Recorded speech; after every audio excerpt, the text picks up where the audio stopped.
صحیح بخاری حدیث نمبر 64۔ عبداللہ بن عباس رضی اللہ تعالیٰ عنہ نے بیان کیا کہ رسول اللہ صلی اللہ علیہ وآلہ وسلم نے ایک شخص کو اپنا ہاتھ دے کر بھیجا اور اسے یہ حکم دیا کہ اپنے حاکم بحرین کے پاس لے جائے۔ بحرین کے حاکم نے وہ ہاتھ کسرا یعنی شاہ ایران کے پاس بھیج دیا۔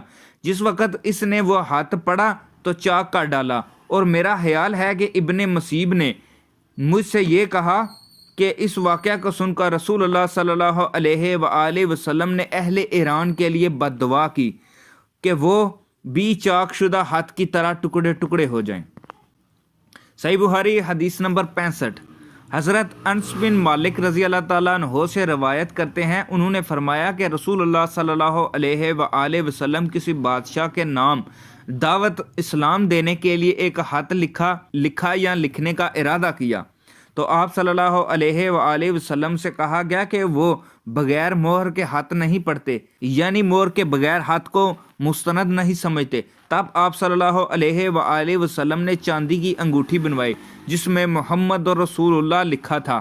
حضرت انس بن مالک کہتے ہیں کہ گویا میں آج بھی آپ کے ہاتھ میں اس کی سفیدی دیکھ رہا ہوں۔ صحیح بخاری حدیث نمبر 66۔ ایک مرتبہ رسول اللہ صلی اللہ علیہ وآلہ وسلم مسجد میں تشریف فرما تھے اور لوگ آپ صلی اللہ علیہ وآلہ وسلم کے ارد گرد بیٹھے ہوئے تھے کہ 3 آدمی وہاں آئے۔ ان میں سے 2 رسول اللہ صلی اللہ علیہ وآلہ وسلم کے سامنے پہنچ گئے اور ایک واپس چلا گیا۔ راوی کہتے ہیں کہ پھر وہ دونوں رسول اللہ صلی اللہ علیہ وآلہ وسلم کے سامنے کھڑے ہو گئے۔ اس کے بعد ان میں سے ایک نے جب مجلس میں ایک جگہ کچھ گنجائش دیکھی تو وہاں بیٹھ گیا، اور دوسرا اہل مجلس کے پیچھے بیٹھ گیا، اور تیسرا جو تھا وہ لوٹ گیا۔